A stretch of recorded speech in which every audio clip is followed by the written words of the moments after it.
जय हिंद दोस्तों। GK with Ravi cell में आपका स्वागत है। तो आज का सेट प्रैक्टिस है 5। तो शुरू करते हैं। आज प्रैक्टिस नंबर 5 देखते हैं। पूरे 50 क्वेश्चन, बहुत ही कम समय में आपको 50 क्वेश्चन देखने को मिलेगा।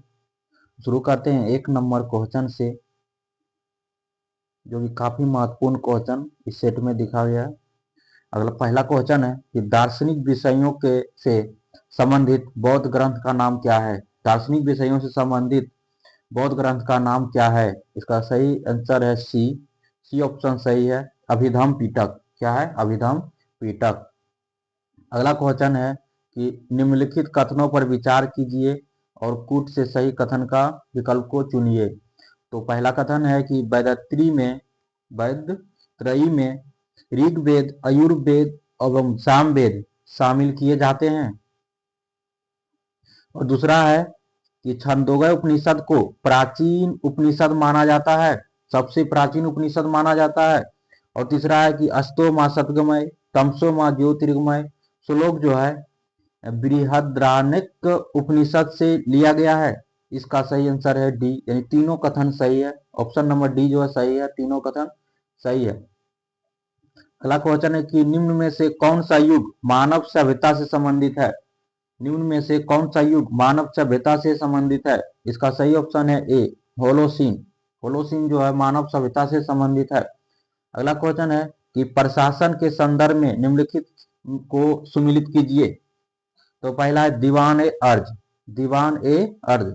दीवान ए अर्ज का हो जाएगा सी, यानी एक का सी, सैन्य विभाग। इस ऑप्शन के अनुसार देखते हैं, एक का सी एक ही ऑप्शन में है, जो कि एक का ए ऑप्शन सही हो जाएगा। तो दीवान ए सैन्य विभाग से, और दीवान ए रसालत, दीवान ए रसालत हो जाएगा विदेशी और धार्मिक मामलों का विभाग हो गया। और दीवान ए इंसा, दीवान ए इंसा जो है एक तीन का डी हो जाएगा, संचार मंत्री से संबंधित है। और दीवान ए बिजारत, दीवान ए बिजारत जो है वित्त विभाग से संबंधित है। अगला क्वेश्चन देखते हैं। 5 नंबर क्वेश्चन है कि निम्नलिखित बहमन शासकों में से किसने बीजापुर में प्रसिद्ध गोल गुंबज का निर्माण किया था। निम्नलिखित बहमन शासकों में से किसने बीजापुर में प्रसिद्ध गोल गुंबज का निर्माण किया था। इसका सही आंसर है ए, मोहम्मद आदिल शाह। ए ऑप्शन सही है, मोहम्मद आदिल शाह। अगला है कि सल्तनत कालीन शब्द विश्वा का अर्थ क्या है। सल्तनत कालीन शब्द विश्वा का अर्थ जो है क्या है। इसका सही ऑप्शन है बी, चांदी का सिक्का। क्या है? चांदी का सिक्का। अगला क्वेश्चन है, किस विजयनगर शासक ने तुंगभद्रा नदी पर बांध का निर्माण करवाया। किस विजयनगर शासक ने तुंगभद्रा नदी पर बांध का निर्माण करवाया। इसका सही आंसर है सी, देवराय प्रथम। ऑप्शन नंबर सी सही है, देवराय प्रथम। 8 नंबर क्वेश्चन है कि भारत का पहला शासक जिसने सर्वप्रथम उर्दू को अपने राज्य की राजभाषा घोषित किया था। भारत का पहला शासक जिसने सर्वप्रथम उर्दू को अपने राज्य की राजभाषा घोषित किया था। तो 8 का सही ऑप्शन है सी। सी ऑप्शन सही है, इब्राहिम आदिल शाह द्वितीय। इब्राहिम आदिल शाह द्वितीय। अगला क्वेश्चन है कि निम्नलिखित कालानुक्रम को व्यवस्थित कीजिए। पहला है फॉरवर्ड ब्लॉक, जो कि 1939 में। और दूसरा है अगस्त प्रस्ताव, जो कि 1940 में आया था। और तीसरा है आजाद हिंद फौज का गठन। आजाद हिंद फौज का गठन, जो कि सितंबर 1941, सितंबर 1941। और चौथा है कि मुस्लिम लीग द्वारा मुक्ति दिवस।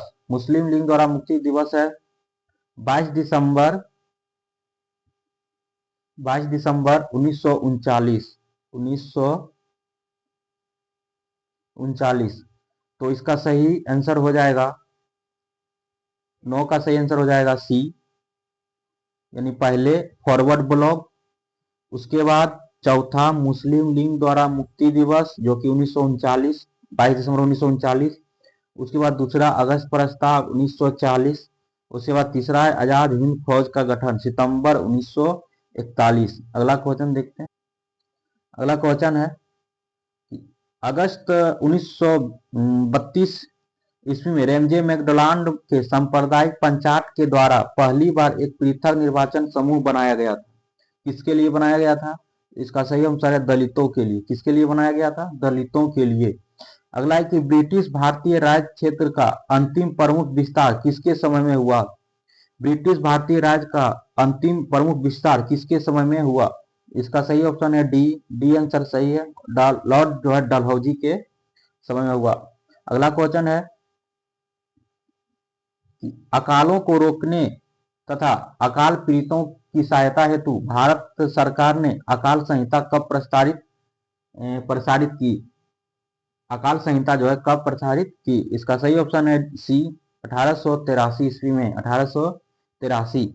अगला क्वेश्चन है कि वर्ष 1922 के साराबंदी, इसका अर्थ कोई कर नहीं, साराबंदी आंदोलन का नेतृत्व किसने किया था? 1922 के साराबंदी आंदोलन का नेतृत्व किसने किया था? इसका सही आंसर है डी, सरदार वल्लभ भाई पटेल। ऑप्शन नंबर डी जो है सही है, सरदार वल्लभ भाई पटेल। अगला क्वेश्चन है कि निम्नलिखित में से कौन जो है दादा भाई नौरोजी के धन के उच्चारण सिद्धांत में विश्वास नहीं करता था? इसका सही ऑप्शन है C, sir Syed Ahmad. Option number C जो है सही है, सर सैयद अहमद। अगला है कि 15 नंबर क्वेश्चन है कि इंडिपेंडेंट लेबर पार्टी का गठन किसने किया था? इंडिपेंडेंट लेबर पार्टी का गठन किसने किया था? इसका सही आंसर है ए, भीमराव अंबेडकर। ए ऑप्शन सही है, भीमराव अंबेडकर। अगला क्वेश्चन है कि निम्नलिखित में से कौन सा मौलिक अधिकार निवारक निरोध द्वारा प्रतिबंधित होता है? निवारक निरोध द्वारा प्रतिबंधित होता है। इसका सही आंसर है बी, स्वतंत्रता का अधिकार। ऑप्शन नंबर बी सही है, स्वतंत्रता का अधिकार। अगला क्वेश्चन है कि संयुक्त संसदीय समिति के अध्यक्ष का मनोनयन किसके द्वारा किया जाता है? संयुक्त संसदीय समिति के अध्यक्ष का मनोनयन किसके द्वारा किया जाता है? इसका सही आंसर है डी। डी ऑप्शन सही है, लोकसभा अध्यक्ष के द्वारा, लोकसभा अध्यक्ष। अगला क्वेश्चन है किस संविधान संशोधन द्वारा राष्ट्रपति शासन को 3 वर्ष तक बढ़ाने की व्यवस्था की गई है? किस संविधान संशोधन द्वारा राष्ट्रपति शासन को 3 वर्ष तक बढ़ाने की व्यवस्था की गई है? इसका सही आंसर है सी, 59वां संविधान संशोधन के द्वारा। अगला क्वेश्चन है शून्य आधारित बजट व्यवस्था किस पर आधारित है? शून्य आधारित बजट व्यवस्था किस पर आधारित है? 19 का सही ऑप्शन है डी। डी ऑप्शन सही है कि गत वर्ष के कार्यक्रमों को बिना कोई संदर्भ ग्रहण किए कार्यक्रमों के निर्माण पर। अगला क्वेश्चन है कि मौलिक अधिकार किसकी रक्षा की गारंटी देता है? मौलिक अधिकार किसकी रक्षा की गारंटी देते हैं? इसका सही आंसर है बी। बी ऑप्शन सही है, नागरिकों को स्वच्छंद शासन से। बी ऑप्शन सही है, नागरिकों के स्वच्छंद शासन से। अगला क्वेश्चन है कि निम्नलिखित युग्मों में से कौन सा युग्म जो है सही सुमेलित नहीं है? सही सुमेलित नहीं है, तो ऑप्शन नंबर ए जो है सही सुमेलित नहीं है, ये सही हो जाएगा। 124 में जो है ये जो है सुप्रीम कोर्ट का गठन की चर्चा है, ये जो है उच्चतम न्यायालय जो लिखा हुआ ये गलत है, यानी इसमें है कि सुप्रीम कोर्ट के गठन की चर्चा। बाकी जो है 119 अनुच्छेद 132 जो है उच्चतम न्यायालय के अपीलीय अधिकारिता होता है, ये सही है। अनुच्छेद 143 में जो है उच्चतम न्यायालय के परामर्श शक्ति, ये सही है। और अनुच्छेद 136 उच्चतम न्यायालय के द्वारा अपील के लिए विशेष इजाजत, ये जो है सही है। ऑप्शन नंबर ए जो है गलत है, यानी इस क्वेश्चन का आंसर ए ऑप्शन सही है। अगला क्वेश्चन है 30 डिग्री और -35 डिग्री उत्तर तथा दक्षिण अक्षांशों के मध्य में पूरे वर्ष चलने वाली पवनें क्या कहलाती है? इसका सही आंसर है ए, ऑप्शन नंबर ए, पछुआ पवन। अगला क्वेश्चन है कि हिमालय की सबसे पूर्वी चोटी निम्नलिखित में से कौन सी है? हिमालय की सबसे पूर्वी चोटी निम्नलिखित में से कौन सी है? इसका सही आंसर है ए, नामचा बर्मा। नामचा बर्मा जो है सही है। अगला क्वेश्चन है कि किस नक्शे पर ढाल को दिखाने के लिए खींची गई असंबद्ध रेखाएं क्या कहलाती है? किसी नक्शे पर ढाल को दिखाने के लिए खींची गई असंबद्ध रेखाएं क्या कहलाती है? इसका सही आंसर है ए, 24 का सही आंसर है ए, हेच्यूर, क्या कहलाता है? हेच्यूर। अगला क्वेश्चन है कि निम्नलिखित में से किस महासागर का सर्वाधिक विस्तृत महाद्वीपीय ढाल क्षेत्र है? निम्नलिखित में से किस महासागर का सर्वाधिक विस्तृत महाद्वीपीय ढाल क्षेत्र है? इसका सही आंसर है डी, अटलांटिक महासागर। ऑप्शन नंबर डी सही है, अटलांटिक महासागर। अगला है कि धारावाहक चालक का संबंध किससे है? धारावाहक चालक का संबंध जो है किससे है? इसका सही आंसर है चुंबकीय क्षेत्र से। ऑप्शन नंबर ए सही है, चुंबकीय क्षेत्र से। अगला क्वेश्चन है कि हिग्स बोसोन की उपस्थिति की पुष्टि किसका औचित्य सिद्ध करेगी? हिग्स बोसोन की उपस्थिति की पुष्टि किसका औचित्य सिद्ध करेगी? उचित सिद्ध करेगी। 27 का सही आंसर है सी, ब्रह्मांड की अस्थायी दशा के प्रतिरूप का। अगला क्वेश्चन है नम वायु में रखी गई लोहे की चादर पर जंग लग जाता है तो जंग के संबंध कौन सा सही है? तो 28 का सही आंसर है ऑप्शन नंबर बी, यह एक जो है यौगिक है। क्या है? यौगिक है। अगला क्वेश्चन है कि हाइवर प्रक्रिया द्वारा अमोनिया के उत्पादन के लिए किस उत्प्रेरक का उपयोग किया जाता है? हाइवर प्रक्रिया द्वारा अमोनिया के उत्पादन में किस उत्प्रेरक का उपयोग किया जाता है? इसका सही आंसर है बी, ऑप्शन सही है, सिर्फ लोहा का। केवल दो नहीं, लोहा जो है सही आंसर है। अगला क्वेश्चन है कि एम कोश में अधिकतम कितने इलेक्ट्रॉन हो सकते हैं? एम कोश में अधिकतम कितने इलेक्ट्रॉन हो सकते हैं? इसका सही आंसर है डी, यानी 18 इलेक्ट्रॉन हो सकते हैं। कितने इलेक्ट्रॉन? 18 इलेक्ट्रॉन हो सकते हैं।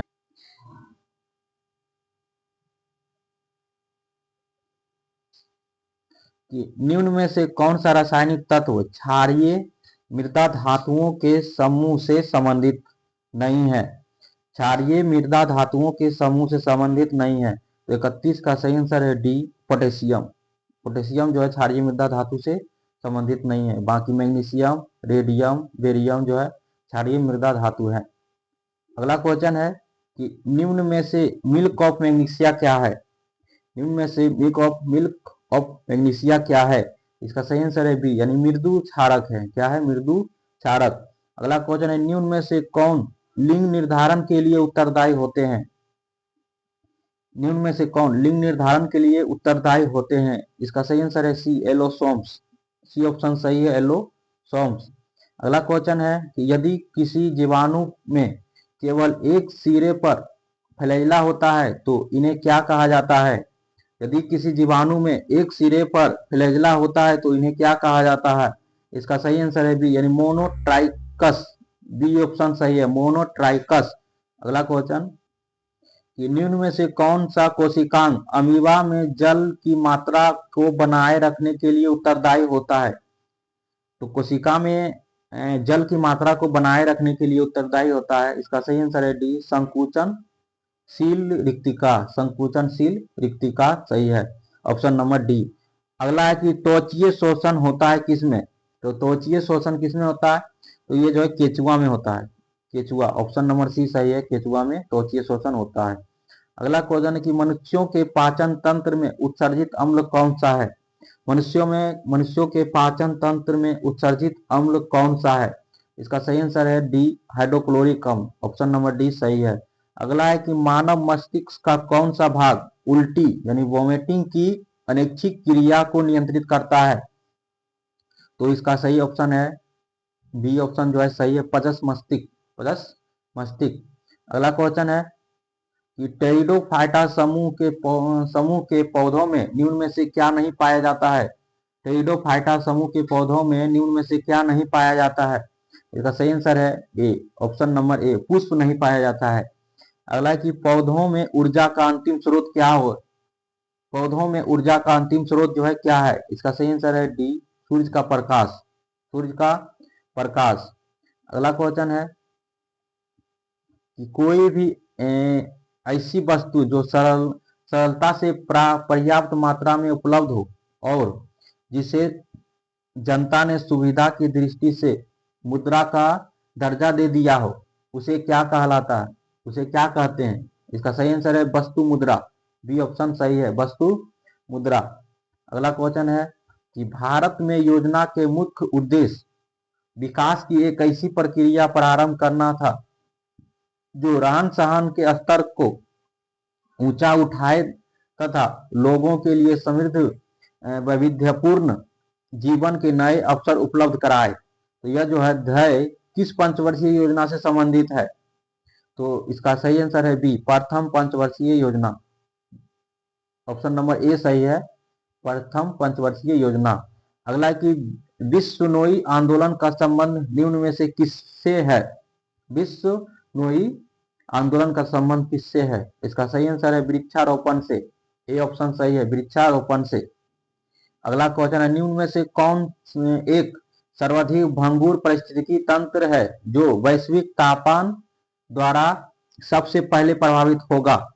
इसका सही आंसर है डी, आर्कटिक एवं ग्रीनलैंड हिम चादर। डी ऑप्शन सही है, आर्कटिक एवं ग्रीनलैंड हिम चादर। अगला क्वेश्चन है कि गुट निरपेक्ष आंदोलन का प्रथम शिखर सम्मेलन कब हुआ? गुट निरपेक्ष आंदोलन का प्रथम शिखर सम्मेलन कब हुआ? इसका सही आंसर है बी, 1961। ऑप्शन नंबर बी सही है, 1961। अगला क्वेश्चन है कि निम्नलिखित में से कितने जोड़े सही सुमिलित है? कितने जोड़े सही सुमिलित है? तो पहला कि गद्दी जनजाति कहाँ होता है? हिमाचल प्रदेश। दूसरा है कि सिंघपो जनजाति, ये जो है अरुणाचल प्रदेश में है। और थारू जनजाति, ये जो उत्तर प्रदेश और उत्तराखंड में है। और सहरिया जनजाति जो कि राजस्थान में है। चारों ऑप्शन जो है सही है, चारों जो है सही है, यानी ऑप्शन नंबर डी जो है इनमें से सभी सही है। अगला क्वेश्चन है वर्ष 2024 को अंतर्राष्ट्रीय कैमेलिड वर्षा किसने घोषित किया है? वर्ष 2024 को अंतर्राष्ट्रीय कैमेलिड वर्ष किसने घोषित किया है? इसका सही आंसर है यूएन। ए ऑप्शन सही है, यूएन। अगला है कि राष्ट्रीय हरित अधिकरण एनजीटी का मुख्यालय कहाँ स्थित है? राष्ट्रीय हरित अधिकरण का मुख्यालय जो है कहाँ स्थित है? इसका सही आंसर है बी, नई दिल्ली। कहाँ है? नई दिल्ली। अगला क्वेश्चन कि amateur kabaddi federation of India यानी AKFI का मुख्यालय कहाँ स्थित है? तो इसका सही आंसर है C, Jaipur. Amateur kabaddi federation of India का मुख्यालय कहाँ है? तो जयपुर। अगला है कि 21 जून को अंतर्राष्ट्रीय योगा दिवस के रूप में मनाया जाता है, तो यह जो है किस वर्ष प्रारंभ हुआ था? तो इसका सही आंसर है बी, 2015 से। ऑप्शन नंबर बी सही है, 2015 से अंतर्राष्ट्रीय योग दिवस 21 जून को मनाया जाना शुरू हो गया था। अब अगले सेट हम अगले वीडियो में देखेंगे, तब तक के लिए धन्यवाद।